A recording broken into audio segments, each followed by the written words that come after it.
people. So the question is, does it jut out? Does it not jut out? That's Right, like you had said, pretty much anything Versace is out. right. What does Versace have on it? It's Vodazara, it's a face. It's a 3D face that sticks out. Yeah, so that's a problem. If it's a full face that sticks I believe out. it's supposed to be the sun god or something. What are you talking about?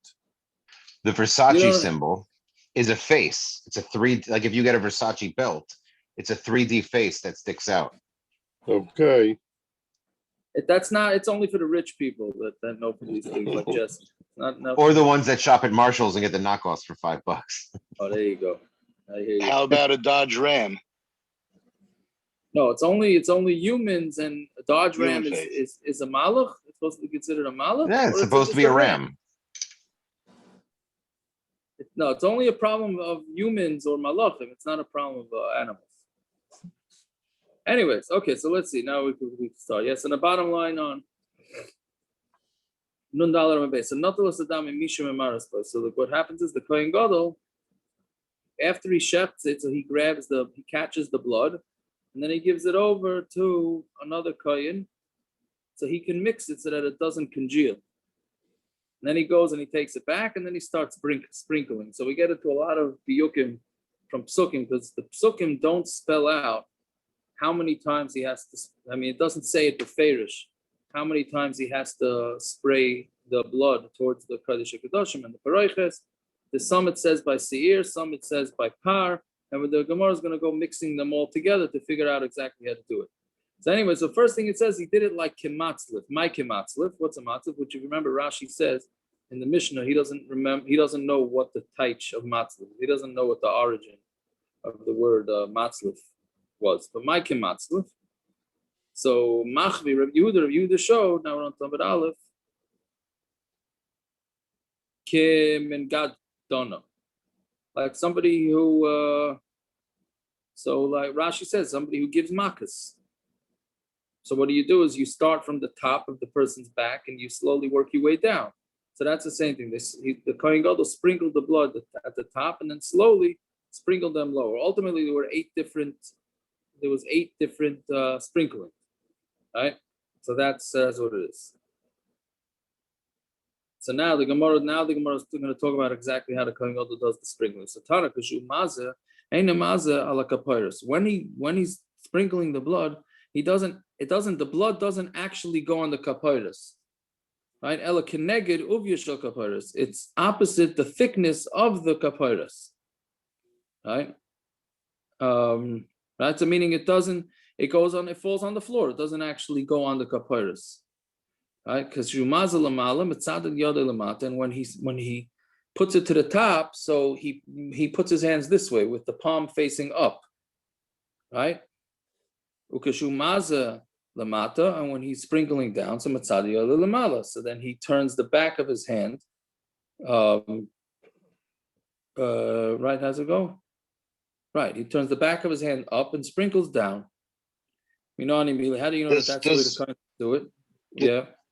Does Keneged Uvia mean the same height? His hand should be at the height of the kapayros?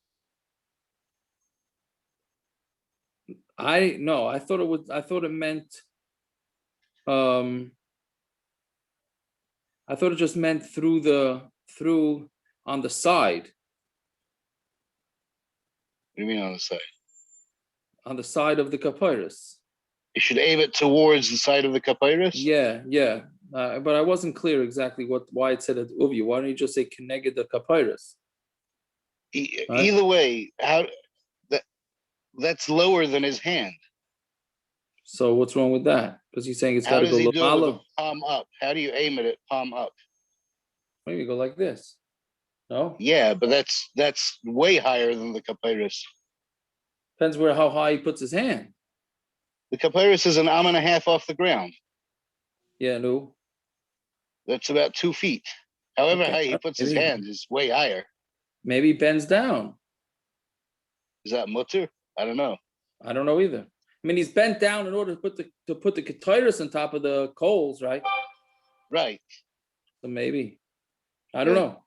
See, Yaakov, he's forcing me to say it. I didn't want to say it. Ken Tekovi hand almost scraped the pitcher's mound when he pitched. I don't think the Olam knows who you're talking about, but What can I do? They forced me to say it. I didn't want to say it, but We twisted So- his arm. We twisted very his good. arm. Very good. Very good. Okay. So yeah, so maybe he bent down. Maybe. I don't know. Anyway, so how do we know that that's what he's supposed to do? Right? That it's not supposed to actually touch the kapyrus, right? Again, the kapyrus is the cover of the aron. Right?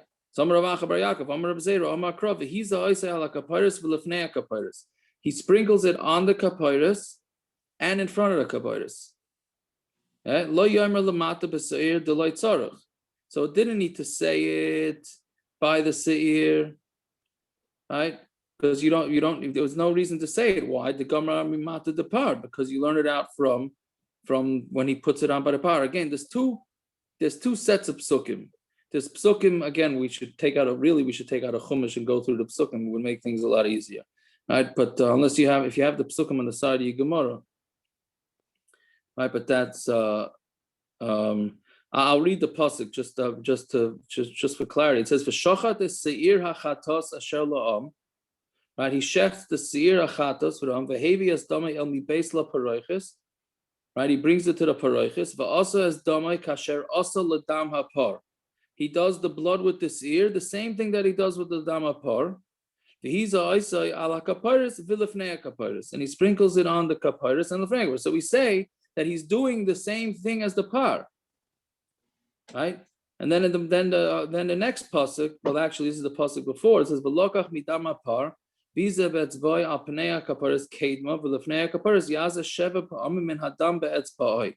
That's what it says by the par, that he does it 7 times with his finger, whatever it is. So the Gemara is saying again, "Viza al kaparis v'lefnei kaparis lo yomer lamata b'seir the light tzara." It doesn't have to say on the bottom, meaning the bottom 7. Right, he does 1 sprinkling on top, 7 on the bottom. So Gemara is saying he doesn't need to say the 7 on the bottom by the seir. The Gemara mimata the par. We learn it out from the lower ones of the par because the pasuk said that the par is the same as the seir. So namanemru. So why did you have to say it by the seir? Lakushay al lifnei, to make a hekish that you do it in front. Ma lifnei the lav al. When it says lifnei, it doesn't mean al. It means in front of it. Af al.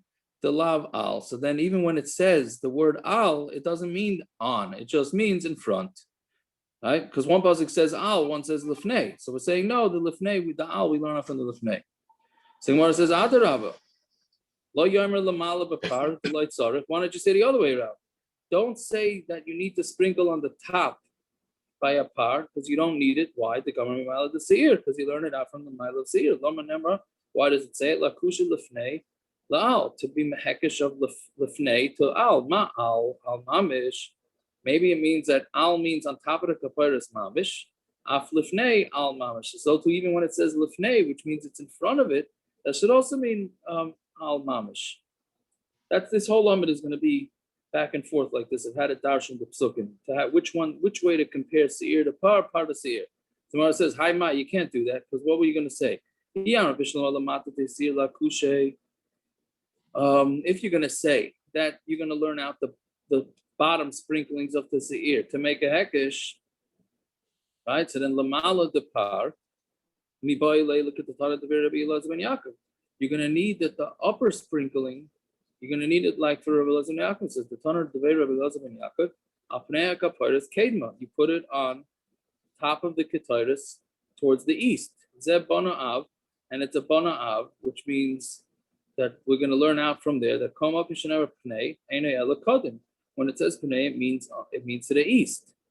Eliyam lamala the par la kushe. But if you say that the lamala of the par is to make a hekish, the mata the seir lamai osas, then why do you need the lamata the seir for? Right? There's nothing to be learned out from that. So lamai, so must be, since there's no way to learn, there's nothing to do with it, then you have to learn it out that we're learning out that al doesn't mean on top, it means lifnei. Okay. What? Yaakov. Yeah. What does Kedma mean here? He's facing west. Right. So that's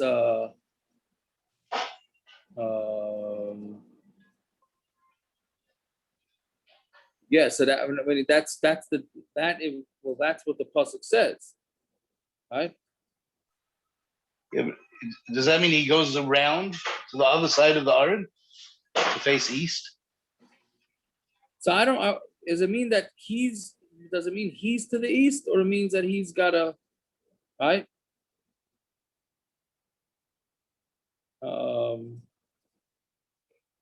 It means, that's what it's saying.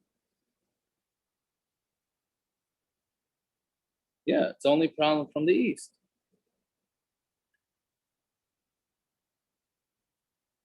Yeah, that's what I think.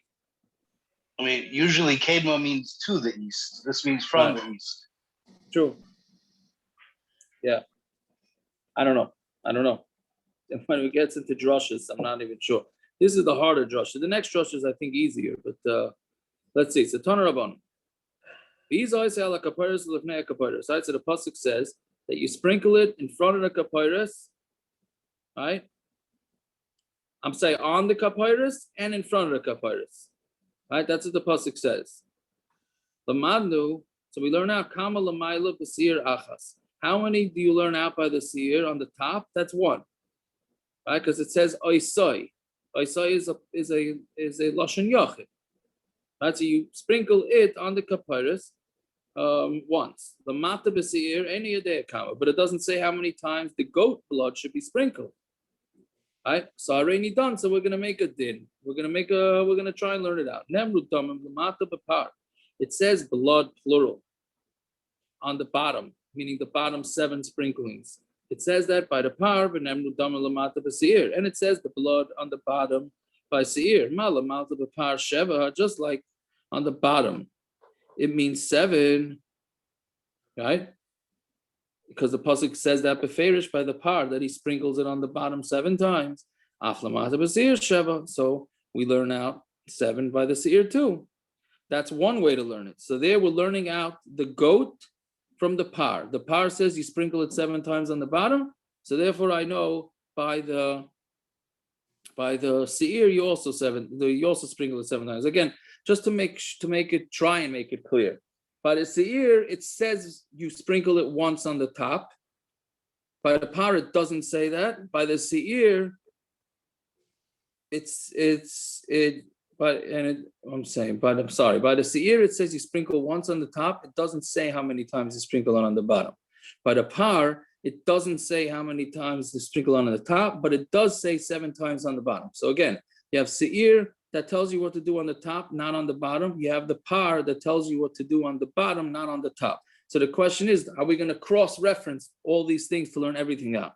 So Gemara says the first way we could say, okay, we learn out the 7 times on the bottom from the par to the seir. Or the Gemara says, go this way. It says blood by the seir that you sprinkle it once on the top. It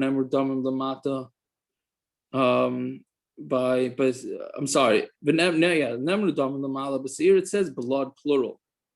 Lamala by seir, and it says blood plural on the bottom by seir. Mala b'seir achas, just like on the top, it's by the seir, it's once. Aflamata b'seir achas, even on the bottom, it's once. So the question is, are we comparing seir to para and then it's 7 times, or are we comparing seir to seir and then it's 1 times? Fine, well, then it's 1 time. So the answer is nira. Which one is more similar? Done in mata mi mata, vein done in mata mi lamala. Do we rather learn out a bottom sprinkling from a bottom sprinkling, and then we don't learn out the bottom sprinkling from the top sprinkling? Or adarabba, done in gufa mi gufa, vein done in gufa mi alma. Do we rather learn out a goat from a goat and not learn out a goat from a par? Right? Don't learn out the seir from the par. So the pasuk says, do the blood the way you did the blood of the par. It doesn't have to say as you did it, because that's the next pasuk. Why does it have to say the way you did it? Everything that you do should be equal by the par and the seir. Just like you're sprinkling 7 times on the bottom by the par, so too b'seir, so too on the bottom with the seir is also going to be 7. Fine. Then the next thing, lamanu kama lamata b'par v'seir sheva. So we learned that you sprinkle the blood of the goat and the para 7 times. Lamala b'par any day kama, but it doesn't say by the par how many times to sprinkle it on the top. Pareni done. Now we're going to say the same limud. Pareni done, and we're going to make try to figure this out. Nemru dam lamala b'seir. It says blood lamala by seir. Nemru dam lamala b'par. It says blood lamala by par. Malamala b'seir. Achas. Just like by seir, that it says that with sprinkling once, afla mala b'par achas, so too by a par, it's also once. Or maybe we don't learn out par from seir. Nemru dam lamata b'par, and nemru dam lamala b'par, or we just learn out bull from bull. Right, malamata b'par sheva, just like on the bottom of par it's 7. Afla mala b'par sheva, so to lamala b'par it's sheva. Near lamidaima. So let's what are we going to compare it to? Dana Mila mi Mila, Vein Dana Mila mi Mata. Would we rather learn out Mila from Mila and not Mila from Mata, which is Mila, like the upper sprinkling by this ear from the upper sprinkling of the para, and we'd rather not learn out the top from the bottom, or Adarabba Dana Gufa mi Gufa. We'd rather learn out the bull from the bull, which would then say that just like it's 7 times on the bottom, it's 7 times on the top. Vein Dana Gufa mi Alma. And we don't and we shouldn't ban down the guf, meaning the par from the seir. It says, and do the blood, right, of the seir the way he did it with the par. It doesn't have to tell you kasher also, because in the next pasuk it says that you have to do it on the top and on the bottom. So what is the pasuk telling us when it says kasher also like you did it?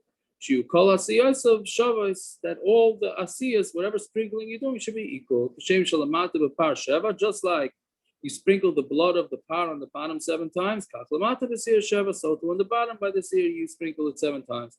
Just like the upper sprinkling by the seer is 1, so too the upper sprinkling is also once. Fine. Yeah? Okay. That's the hard part of the daf. Now the rest is a stickle easier. So achas ushtayim. Right? So we said that the way the kohen counts, he says achas, right? Anybody that's not sleeping. That sounds very similar to what you say. Yes, let's say anybody that's not sleeping at this point in the never people don't count what's going on. But the Yom Kippur, you pronounce it right.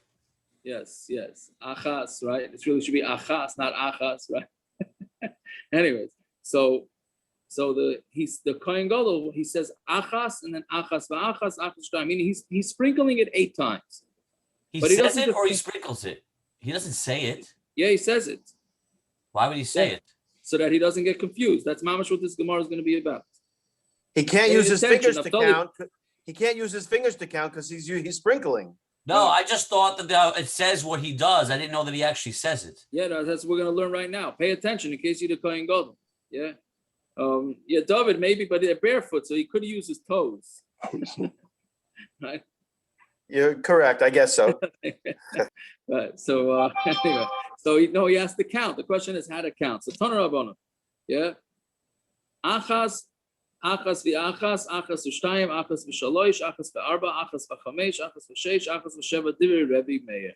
Rabbi Yehuda Omer achas, it's achas v'achas, shtayim v'achas, shalosh v'achas, arba v'achas, chamesh v'achas, sheish v'achas, sheva v'achas.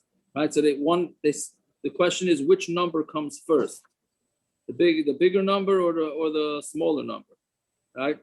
So which where this gets confusing by Sfiras HaOmer, right?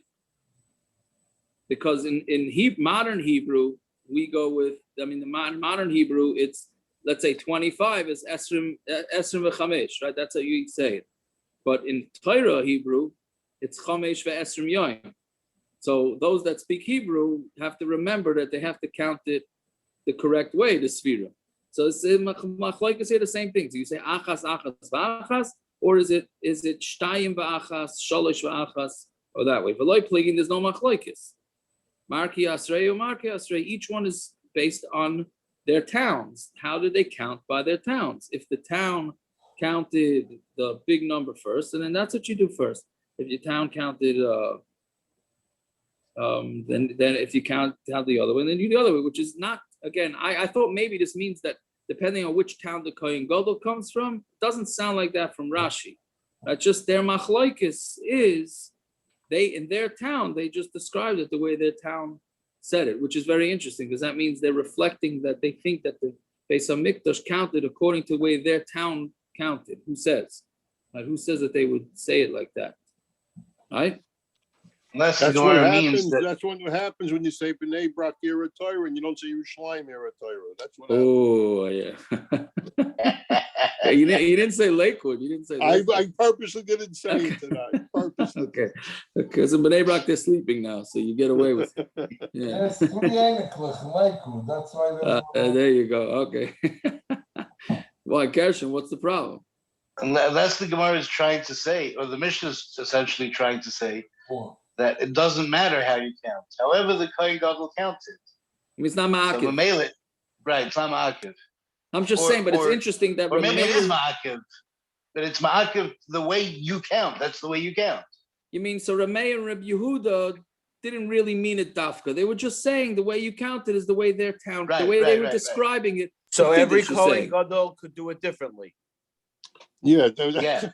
the same way he had fat hands or skinny hands. The same way we have shirim for everything in the world except the Kohen Gadol and Yom Kippur. No, does whatever he wants to do.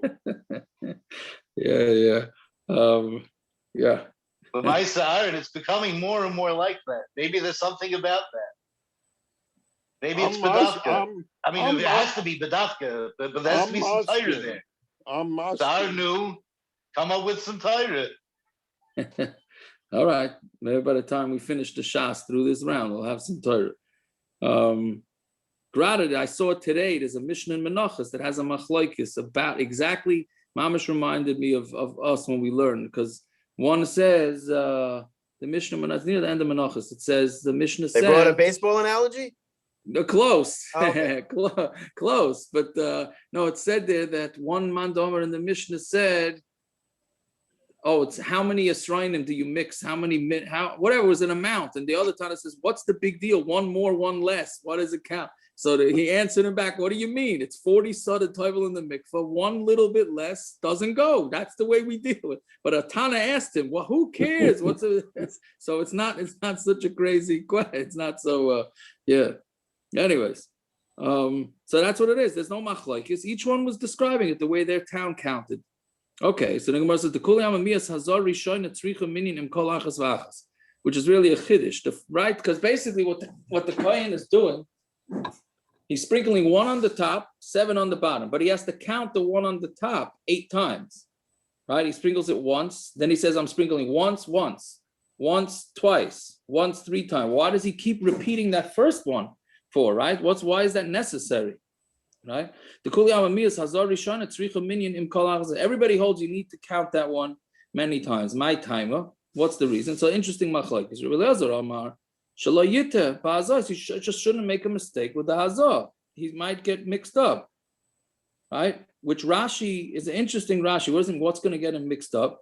That by saying achas, it gives him time to remember what number he's up to.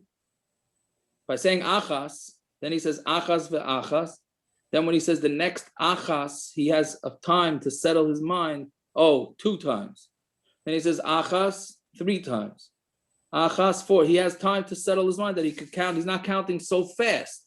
So therefore he won't get confused with how many times he sprinkles. He sprinkles it. Right? But many other Rishonim disagree.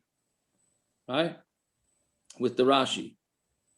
Yeah, because he says, but what they say is that he says 1, and it's in order that he doesn't confuse the count, right? I mean, that the Gemara says not to confuse the count, but by saying 1 and then 1 and 1, 1 and 2, 1 and 3, he's not going to end up counting 7 instead of 8 or 8 instead of 7, whatever it is. When we Right? say lam natzeh by shayfa, we could use our fingers. It's true. By the way, I was just going to say, when I do Hashem Elokim, right, I'm counting with my fingers to myself, okay? Because okay, so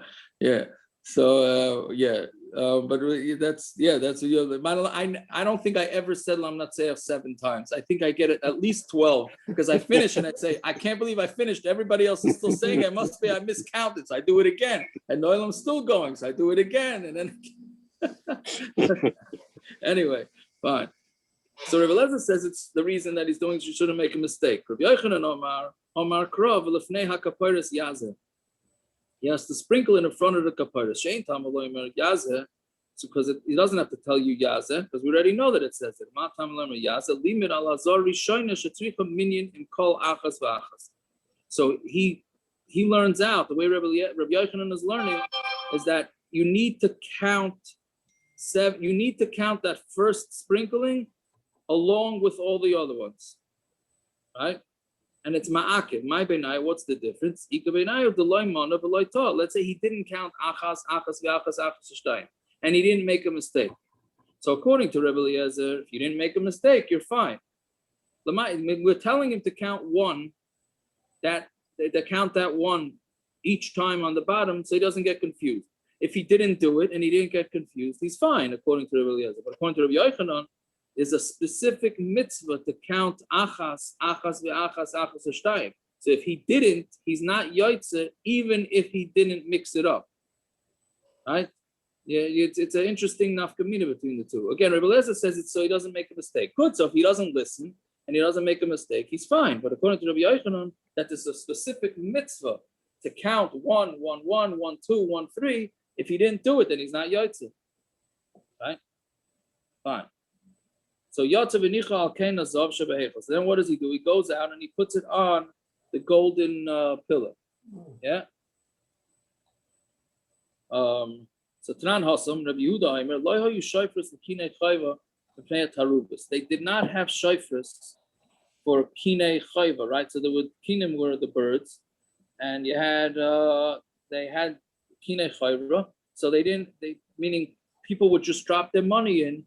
By the way it worked. We had this in Shkolim, right? That the way it worked, that if you needed to bring birds, so you would just drop in the amount of money for the birds. The Kehanim at the end of the day would take all the money, figure out divide it by how many birds were necessary, and they brought all the bird korbanos, and that's the way it worked. So they did not have boxes. Shofros means tzedakah boxes for kinei chayva because we were afraid it's gonna get mixed up. What does it mean? We're afraid it's gonna get mixed up. So we're afraid that we're going to end up getting mixed up a chayva with an adaba, meaning people have donated birds, right? That was a cheap donation. That's like $18. That's an $18 donation, right? Right? 36, 72, you get a cheap one. So some people would donate it, but others would that were poor, so they did their chayva for with the birds. So they mixed it up. Tray. Why don't you make 2 boxes? Just right. These are for one tzedakah says on it, one is for a chiyuv, and the other one says for nadava. People will put it into the right pushka. So Rabbi Yehuda, the Gemara answers Rabbi Yehuda on Talmud Beis now. Rabbi Yehuda less like ksiva. Rabbi Yehuda doesn't have ksiva. That means he doesn't mean he doesn't have ksiva. What it means. He doesn't rely, this is again Rabban, this is another one. He's not relying on the Kehanim, that the Kehanim have the ability to read, and Mamela, they're still going to mix it up, right? This is a Kehanim's reason, right? But Rabbi Yehuda says, no, we don't rely on that. Just writing it on the box, they're still going to confuse it. Yeah. It's the Kehanim or the other way around. The people who come and drop money in. Rashi, not relying on them to read it. It seems like it's the Kehanim. What? Zimnin de lavadate le'yune b'ksava. Rashi doesn't say that. Yeah, but it's guy who's dropping it in. He'll ask, "Oh, where are the pushkas for the kinim? Over there. This one says, right. Okay, it's all kinim." Right. So you're saying that the people are going to confuse it. Right. From the next line in the Gemara, it's muchach that the Kehanim are going to confuse it. Let's see the Tanan. We learned in the Mishnah Rabbi Yehuda, like our Mishnah says that the Kohen Gadol, right? There were 2 sets of blood that we were learning. There's the blood of the seir and the blood of the par. We had a Machlokes in the Mishnah whether there was one stand where he put down the par blood and then he took the par blood from there and put the seir blood down, or were there two different stands? So Rabbi Yehuda held there was only one stand. Trey my time aloi. And why weren't there two stands? Mishum de Michlev, we're afraid the Kohen Gadol is going to confuse it. And he might end up using the goat blood. He's going to walk over to one stand, which is really the goat blood, and he's going to think it's the par blood, and he's going to take it, so he's going to confuse it.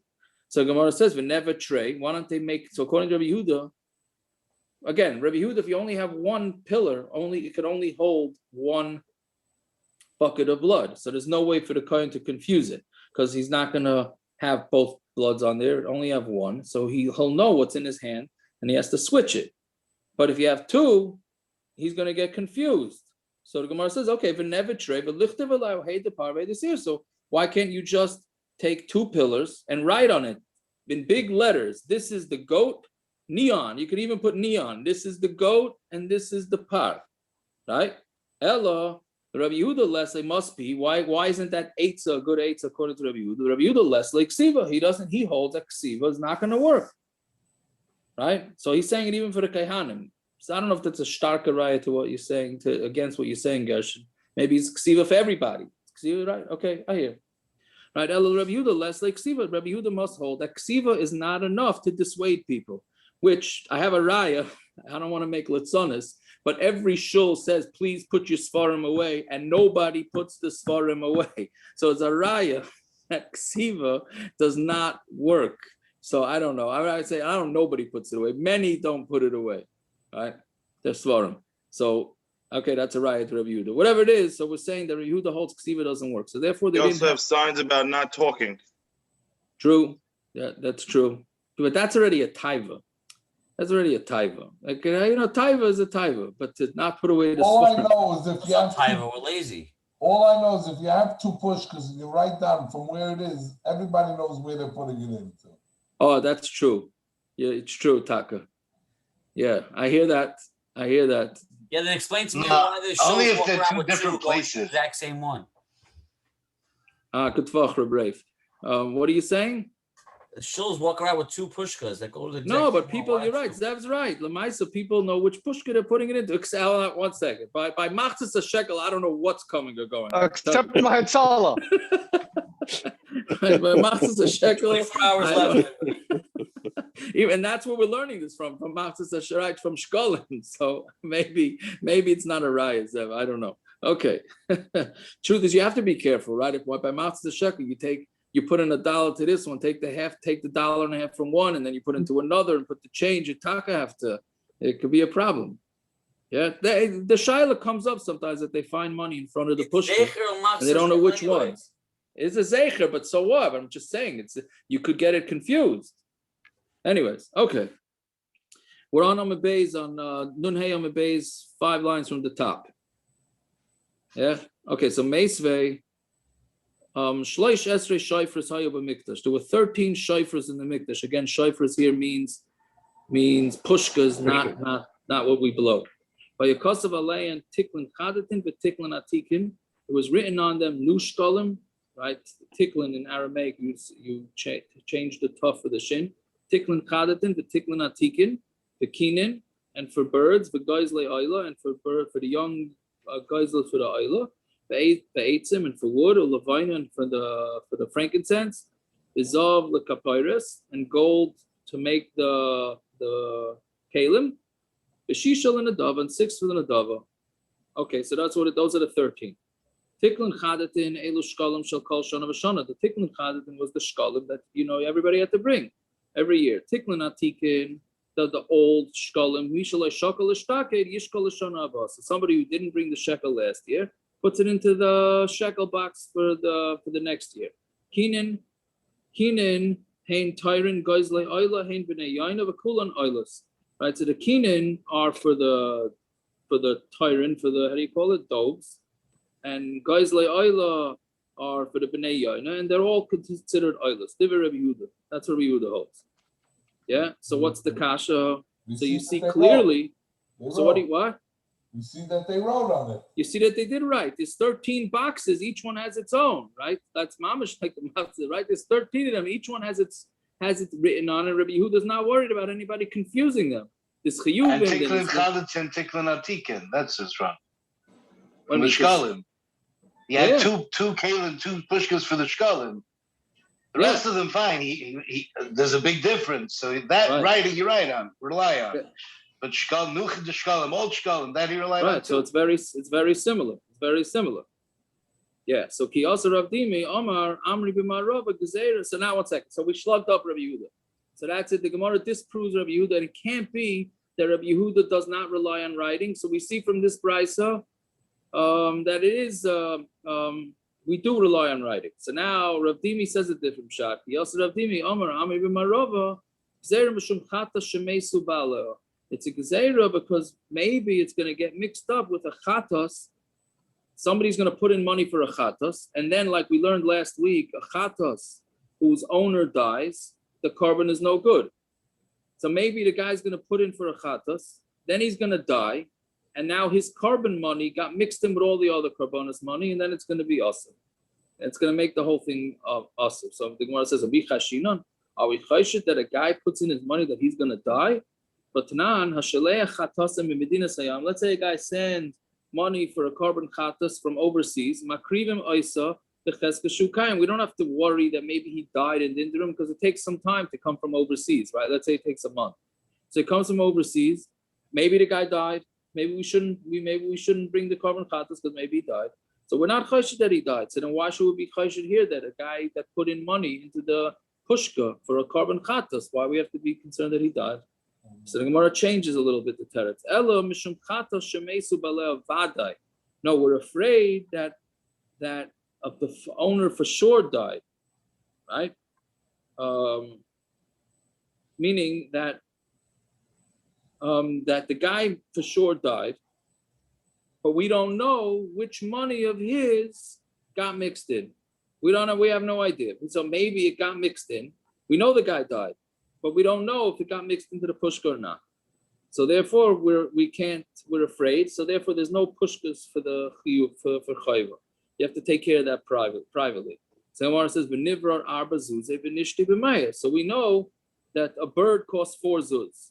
So why don't we just take 4 zuz out of the box, throw it into the what do you call Yama Melech, and now we know that we took out 4 zuz from the box, and everything else is going to be okay. Fahanach nishtru, and the rest are going to be mutter. So Gemara says, Rabbi Yehuda less le breira, because Rabbi Yehuda does not hold a breira. So this is a major sugya, because look at tomorrow's daf, and the reason why tomorrow's daf is 2 lines is because this is a major sugya, and there's a lot of toisvis. Tomorrow's Amud is a lot of toisvis.